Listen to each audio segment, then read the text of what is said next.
When we think about Indigenous people, we think about their deep roots and long-standing connections to the land they inhabit, often spanning centuries or even millennia. For example, the Chinese from China, the Egyptians are from Egypt, and the Indians are from India. But what about the Jews? Well, the Jews are from Judea, the modern-day land of Israel, where Jewish heritage stretches back over 3,000 years. And like other Indigenous people, the connection to the Jewish homeland is an integral part of the Jewish identity. Judaism is not just a religion, but the Jews are also a people with strong ties to the place from which they originated, the ancient land of Israel. The practice of Judaism is directly connected to that land. It celebrates holidays like the harvest time and has prayers that are tied to the seasons in the land of Israel.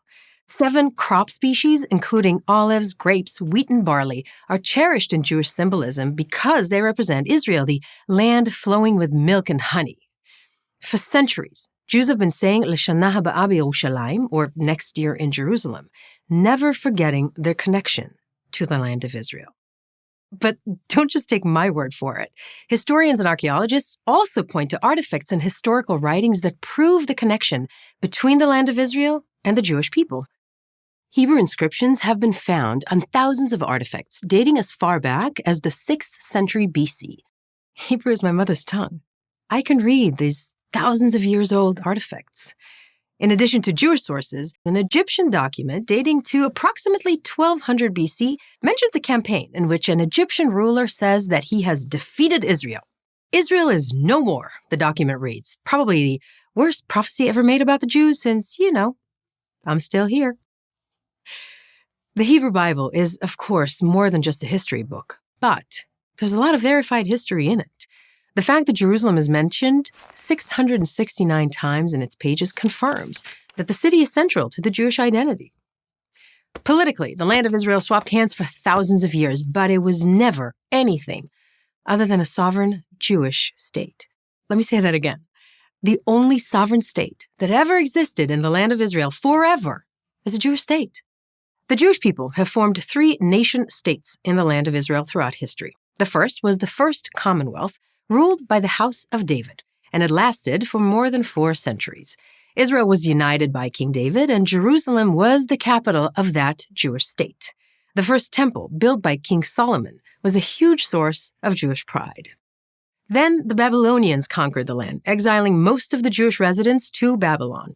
In 539 BC, Persia's King Cyrus conquered Babylon and issued the Cyrus Decree, allowing the Jews to return to Israel. And many did.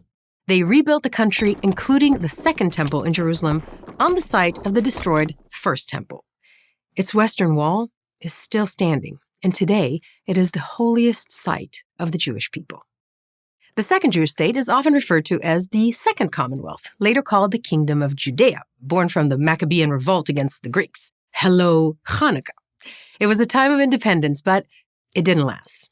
In 70 AD, the Romans conquered Jerusalem and burned down the temple, exiling most of the Jewish population and giving the land a new name, Palestina, in order to disconnect the relationship between the Jewish people and their homeland.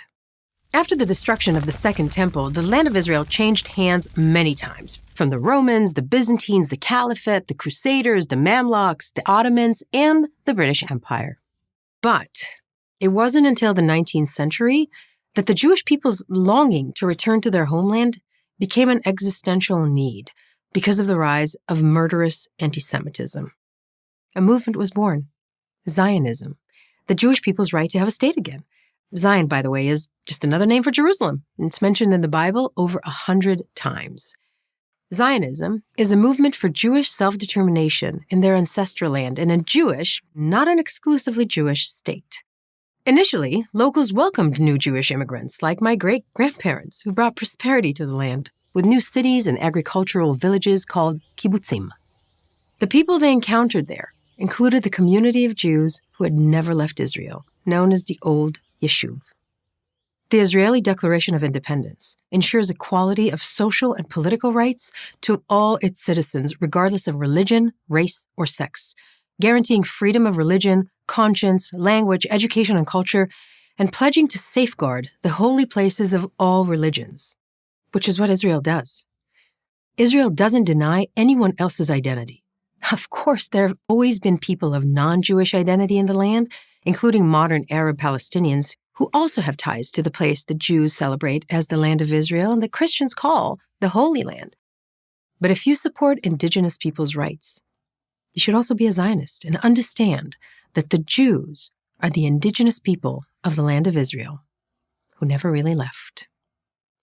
I'm Noa Tishby, author of Israel, A Simple Guide to the Most Misunderstood Country on Earth for PragerU University.